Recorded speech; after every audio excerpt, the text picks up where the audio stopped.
Well met, lords and ladies, Jacob Butter speaking, and a warm welcome to this week's Walking Wednesday.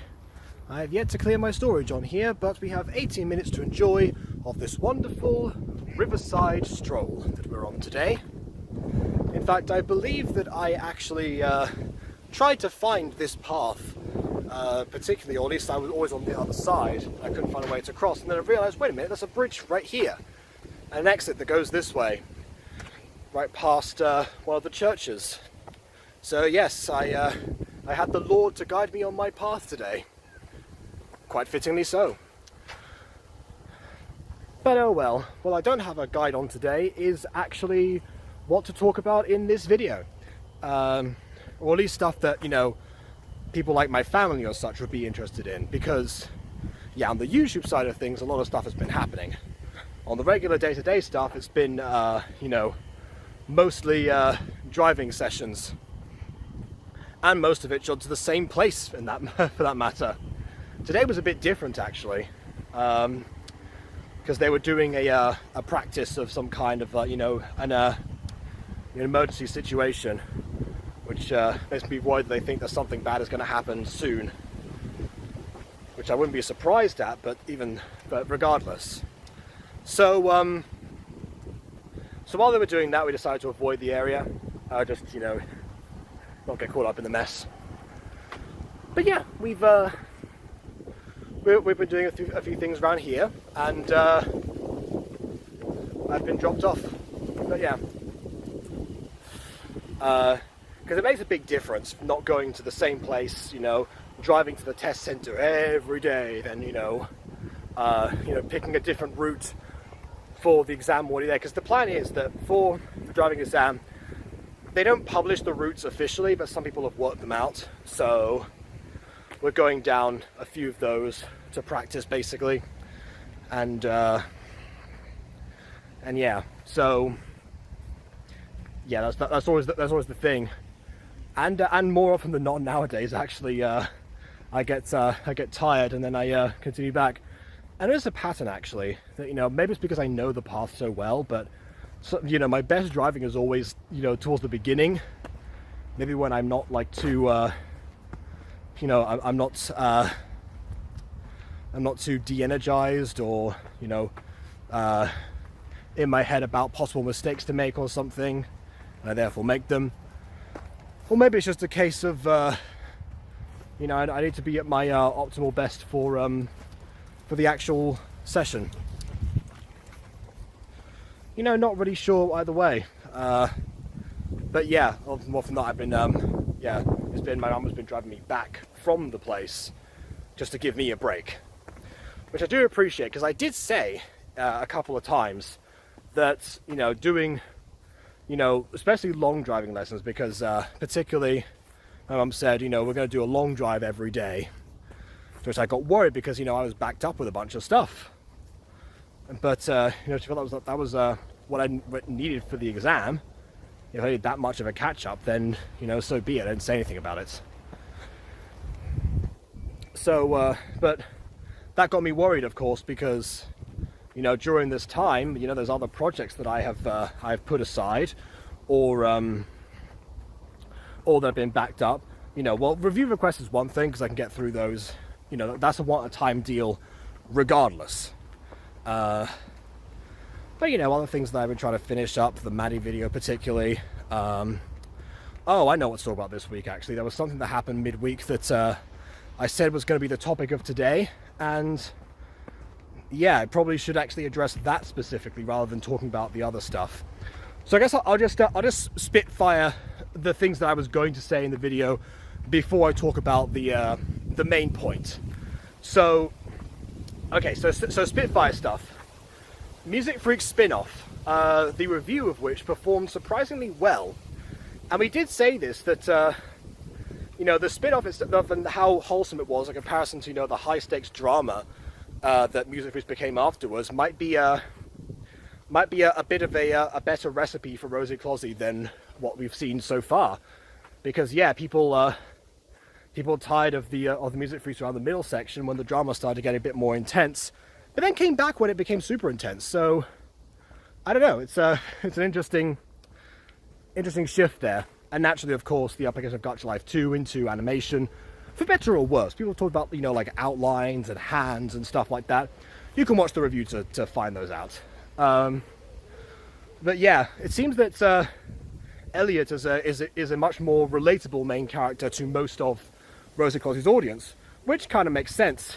I remember something that Monet said a long time ago about the typical people who will watch Gacha, like the actual audience themselves, and, you know, the situation they're into. You know, obviously most of them are quite young. That goes without saying. It's a somewhat older crowd now because of the way that it's evolved visually. All those who've stuck around, for example, but still relatively young. And then also, you know, potentially, a lot of people Gacha is their refuge. You know, that's why a lot of them don't have, you know, their personas that match them specifically. They're, you know, hybrids of some kind or different username. They don't like to show their actual voice or something. It's kind of like a secret identity of sorts. You know, away from potentially, if they feel like they're marginalized for being weird or such, who knows? But yeah, I have to ask actually, because I know that some people, not Emily specifically, because Emily's already talked about people who know about her channels in school, but I wonder about that, because people found my channel before I did Gacha. I was like, yeah, sure, whatever. And then after I did Gacha, I was like, well, perfect. My first 2 Gacha videos got like a featurette in an actual drama school, because we were learning about, you know, actors' websites and such. And someone mentioned that I had a channel, so we watched a couple of those, and that was particularly, yeah, The Hated Girl seemed to go really well with people at that time. Anyway, that's a whole other story. So yeah, that's another thing that I was surprised about. Also, I realized that because I looked at the analytics just now, you know, with that one, you know, getting, you know, 419 views and 16 likes but 0 comments, versus stuff like Sense by Buns, which got, I don't know how many views, but it had like 6 comments or something like that.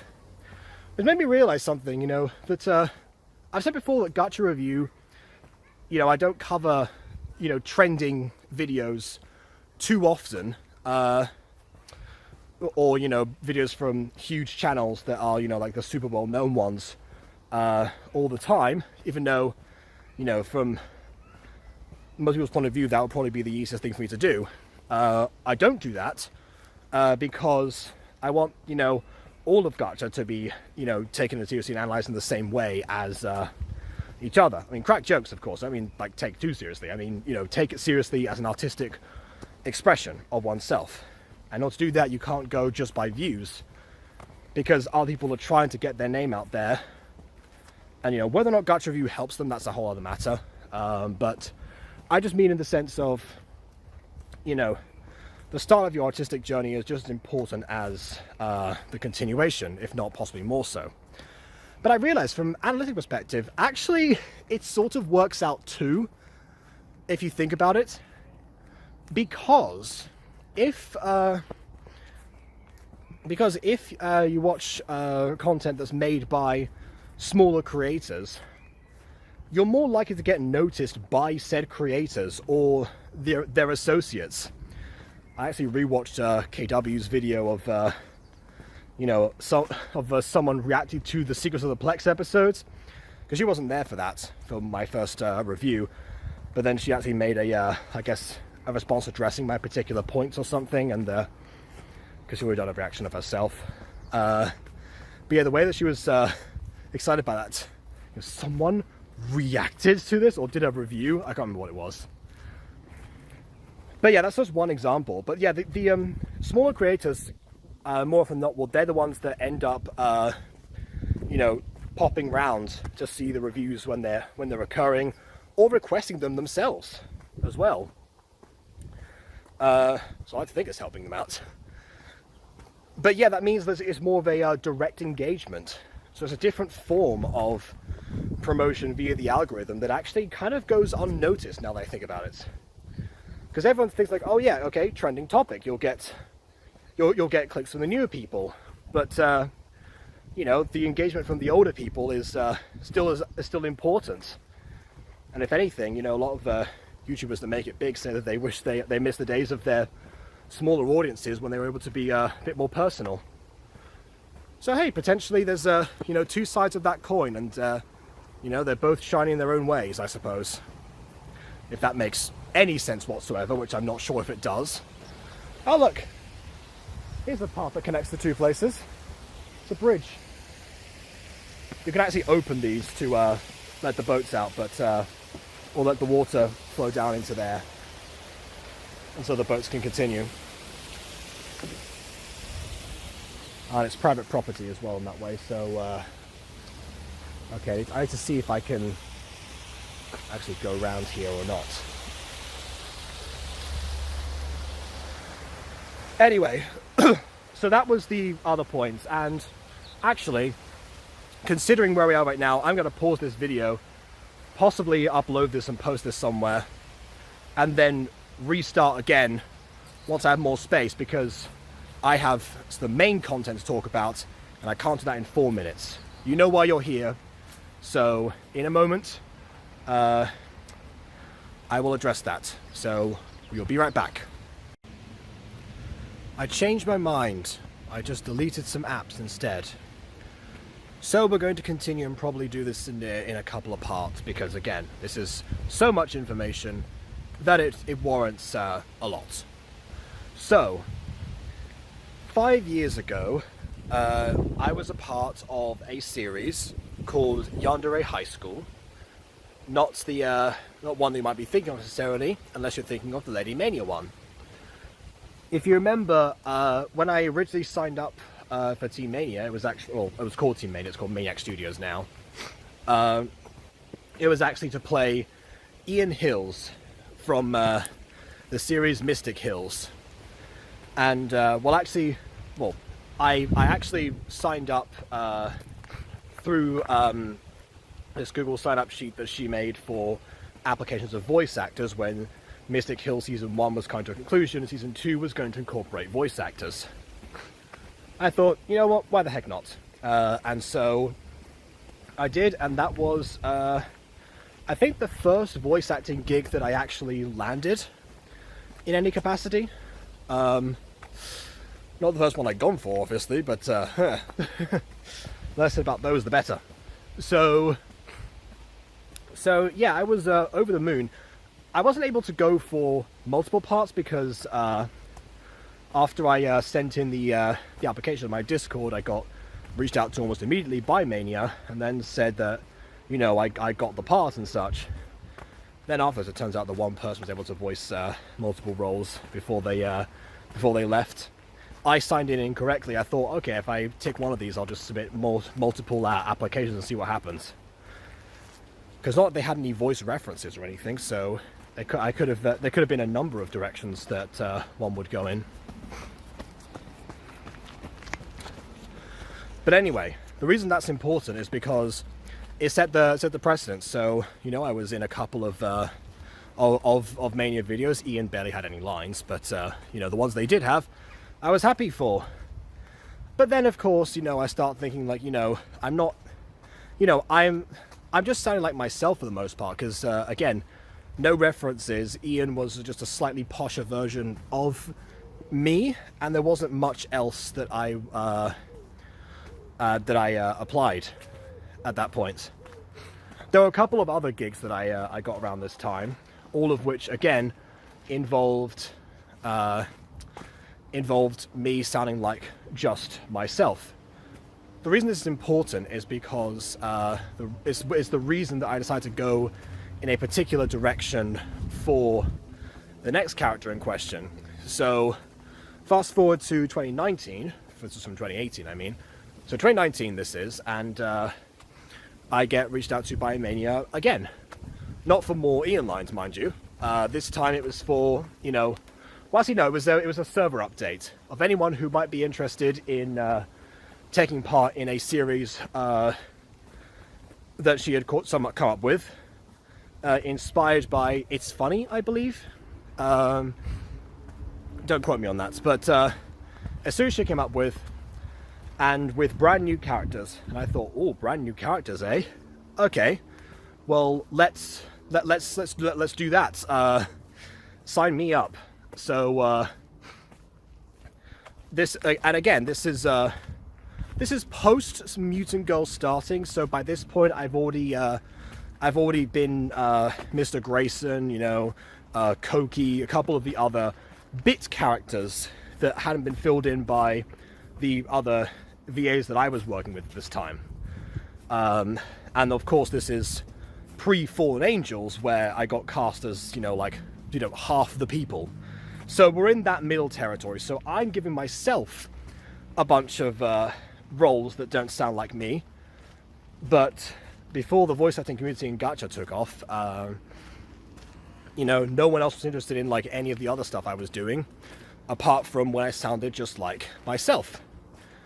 So if we were allowed to come up with our own characters with complete creative freedom, well, I guess a little bit minor oversight. I mean, you can't decide, oh yes, I'm the reincarnation of a god or something, and I'm here to smite them all. No, that's not the case. There's basically, new people at this at this school, and one of them was secretly a yandere, and the only person who knew who the yandere was the yandere themselves, / maniac, obviously for oversight purposes, and I think maybe Ish as well, potentially, who was working on some behind-the-scenes stuff. I don't know. The point is, I show up there, and I have crafted what I think is the perfect contrast to, the posh, uptight persona that I had adopted multiple times for multiple things. That persona was Federico Dorado. I think, someone either made the skin for me, and I saw he had golden eyes. I was like, oh yes, gold, Dorado, Federico. There we go. We'll do that. And yeah, so he shows up, and his deal is that he is a foreign exchange student. Because I thought, okay, well, no one else is going to do that. A lot of people are playing Mystics, so I guess they would count as foreign exchange if you consider, if this is part of the reality where the Mystics didn't actually live in the same realm, which would be mostly adapted for later purposes. But yeah, point is, so he, as you can tell by the name probably, was Spanish. So yeah, I was basing this off of my own experience, growing up in Spain. I did the accent to the best of my ability, and it seemed to go down pretty well, because I was confident in my Spanish accent because, of course, I'd grown up around it. And I took a few inspirations from, some of the more bombastic characters that I had seen in real life, and put them into a person who, instead of seeming to be the overly serious one, I knew that everyone else was going to be super serious, because when you give a bunch of teenagers, for the most part, or young adults, creative freedom over their characters, a lot of the time there will be a severe focus on emotional baggage, a loner attitude of some kind. So everyone else was going to be super serious. We needed some levity. So Federico was a ball of positivity that was supposed to, occasionally shine through the darkness of the rest. And part of the reason I did that is also because years before that, in 2015, when I played the Porter in the Scottish play, let's say, that was I was one of the few funny characters, because obviously, it's one of Shakespeare's most famous tragedies and such. So, but actually, like in that little bit there's some levity. And that seemed to go down really well. People really loved the Porter, despite the fact that he was in, like, 2 scenes, if nothing else. And I thought, well, okay, considering that these recording sessions are happening super late all the time, I might not be able to be here for all of this. So let's set myself up so I can potentially be on the outskirts if I needed to, which I end up doing so because of time zones. And also that he just wanted to make friends, bring some smiles, and essentially sometimes drop a couple of Spanish mannerisms into the mix.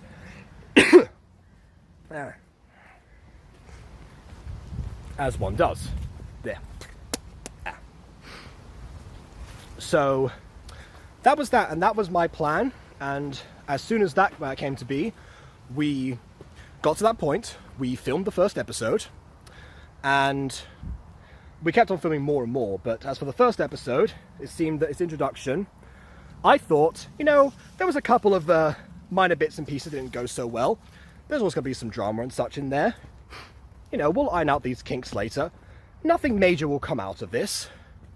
Fast forward to okay, freed up some more storage.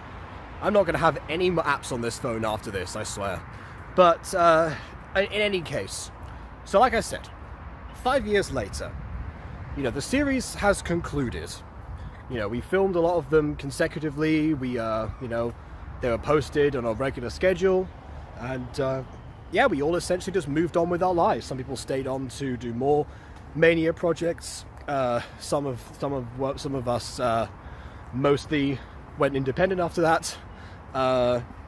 You know, typical things that happen after a particular production. But yeah, fast forward to today, 5 years later, like I said, and there is a comment that somebody left that says that they were outraged by the treatment of the foreign character in the series on behalf of the other people that were there, and they were not so happy because you can imagine, like I said before, with Federico being, you know, trying to bring smiles to people, that doesn't always come across in the best way. One thing he's got to do is, you know, learn to back off. But of course, he's not going to be able to identify exactly in the moment what everyone's whole deal is, and that's that comes across. So for all of the more edgy characters, let's say, that were in the mix, ones that either wanted to be fully left alone or they seemed to look down on pretty much anyone, very much looked down on him. And according to that person, that was interpreted as microaggressions. Fun. So that led somehow Mania managed to read this comment. I'm not sure if good grief. Not sure if she checks all of the comments. That's gonna get clipped, isn't it? Not sure if she checks all the comments that happen on that particular video, because it's the most popular video it was before it got removed. I'll get to that in a second. That she had that was publicly available. So maybe she was keeping more close attention, or she just happened to be checking through her comment feed from notifications or something for that matter. I don't really know. I didn't ask. All I know is that Mania reached out to me, and you know, and with the screenshot of that comment asking what should be done, or at the very least saying that she was concerned now in retrospect. So, you know, I say, okay, well, if I say something about this and I talk about, you know, my particular experience, you know, as the person who was quote unquote affected by this, would that help? And she said yes, and that someone had already replied. So I went ahead and left a comment.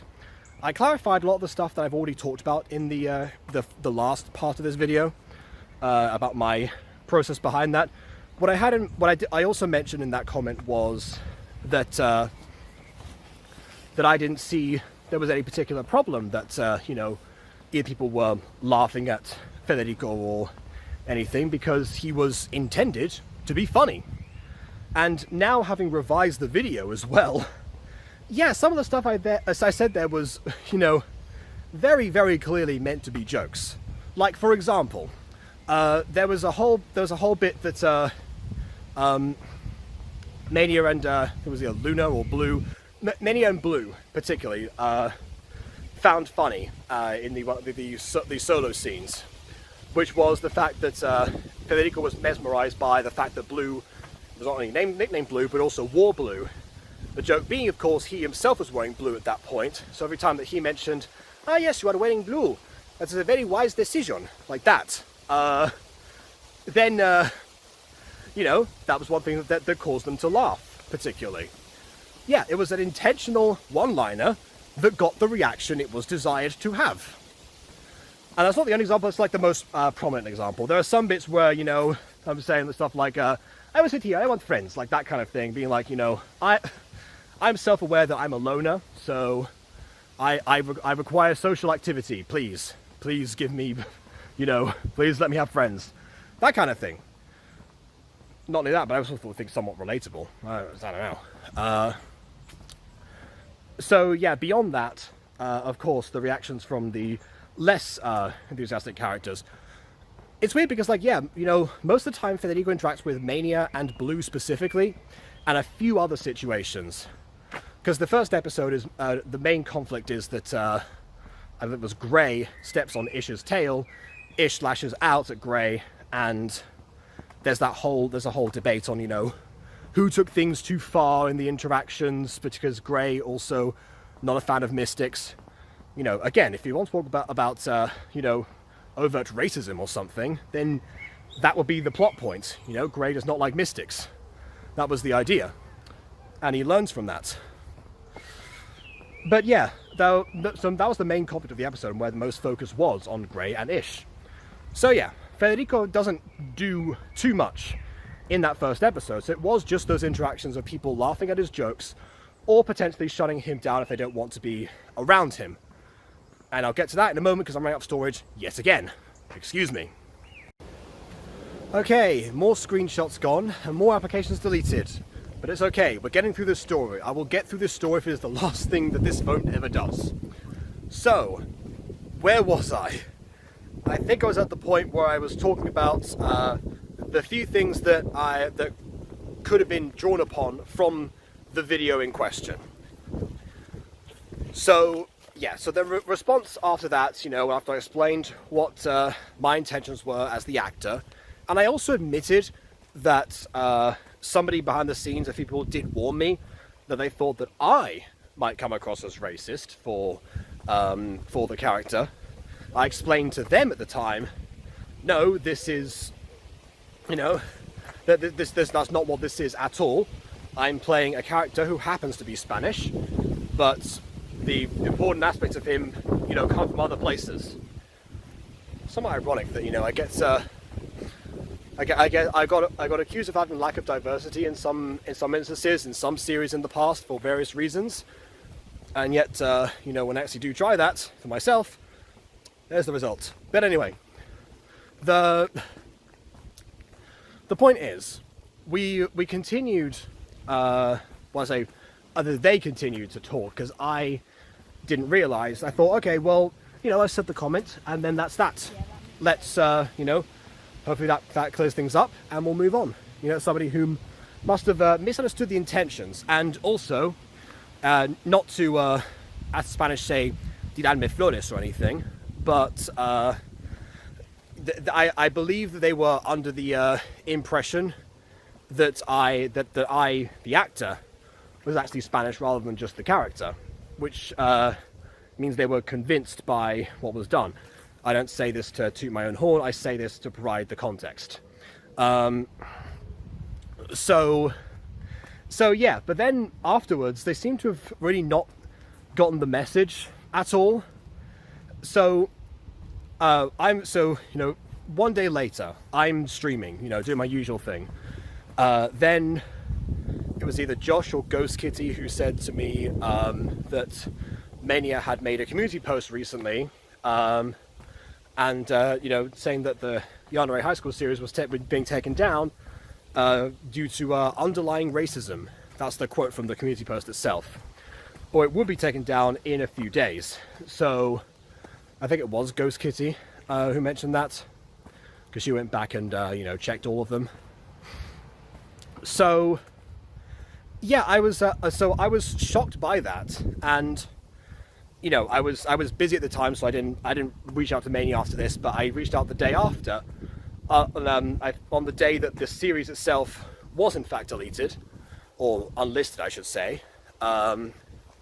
And I asked, for more details. Was it because in the community post, people mentioned that they were, thinking that, was the point that, was underlying stuff that Grey was mean to mystics and such.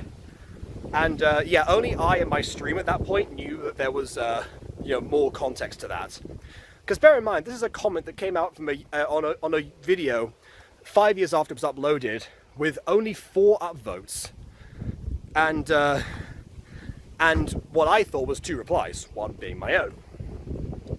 So, turns out that Mania went back to that video again, and apparently, according to her, people were coming after me, which, for the record, I don't mind necessarily, because you could say that it was there was bad judgment on my part to continue with Federico playing the way I was. But then again, it seemed like the main issue was not the way that Federico himself was portrayed. Their issue was the way that people reacted to Federico in the way that he was portrayed. That's why I brought up all the stuff earlier about how people actually did interact with him. And I checked back to see, and yeah, there was nothing there. At most, Grey, whenever Federico was around and saying, oh, great, it's this guy, or, oh, brother, I'm going to have to sit next to him, or something like that. Which, again, is not because Federico was Spanish, or a mystic, for that matter. He was one of the humans in the series. It was because he was an annoying pest, according to Grey. And of course he was, because Grey was a loner character. And why would a loner character want to sit next to somebody who jumps for joy at the chance of getting friends? So it makes perfect sense for him to be annoyed about that. So, and yeah, part of that was something that I aimed to express. So I'm trying to put words across.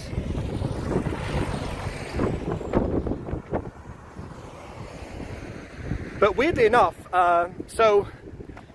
because it was unlisted, Mania linked me the video so I could go back and check the comments.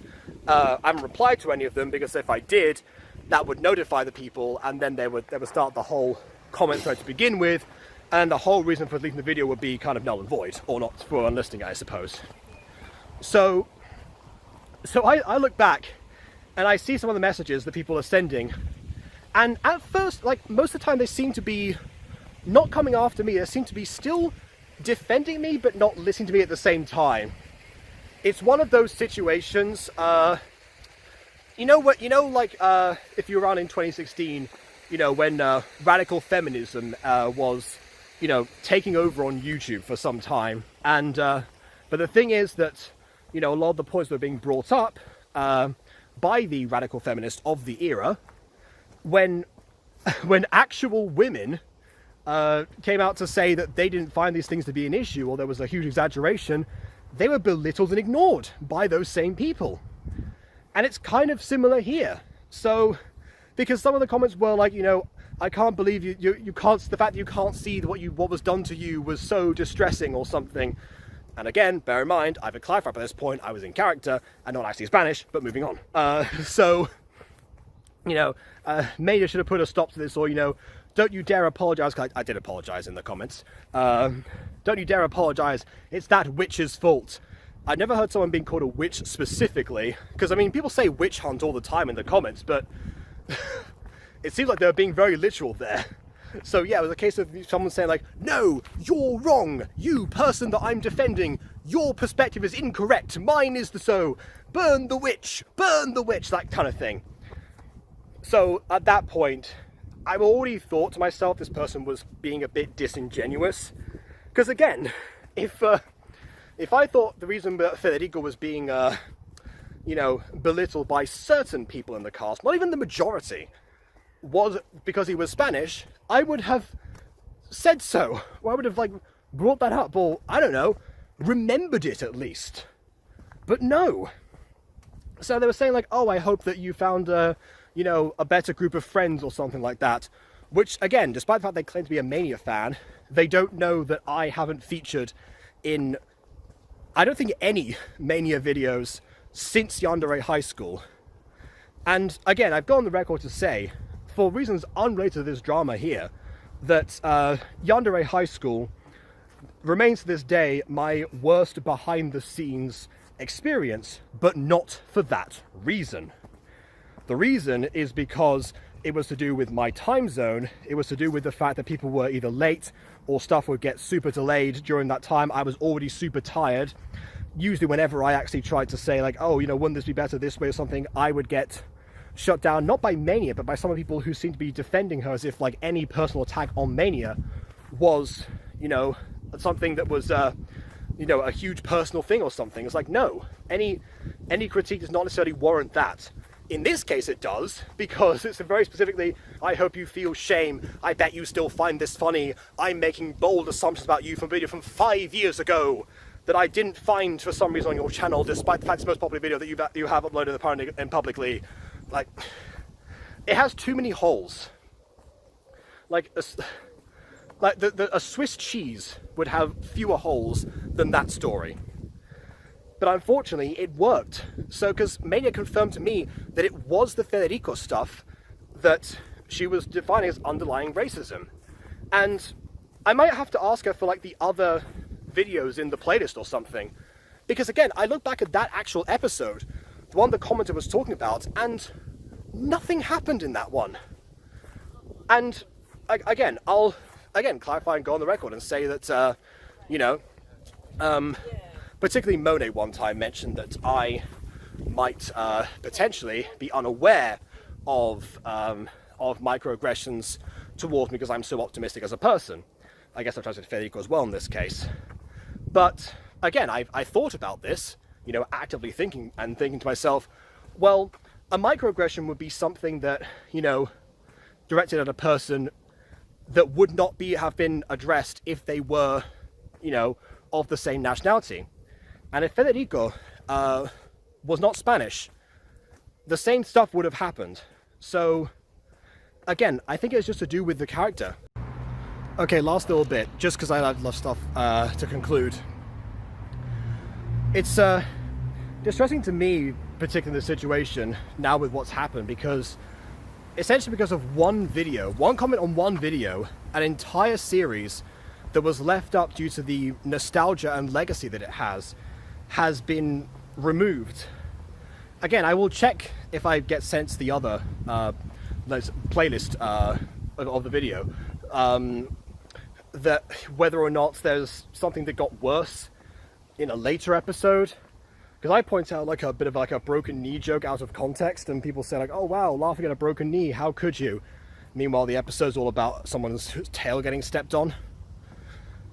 It seems like a lot of that is just taken to its worst extreme, and Mania, who's dealt with confrontation unfairly in the past, has caved in immediately because she probably feels like it's always her that's in the wrong. And in this case, I'm saying, yeah, Mania did nothing wrong. If anything wrong, it was me, and again, this is the person who actually was involved in that situation, for crying out loud. And on that note, until next time, farewell.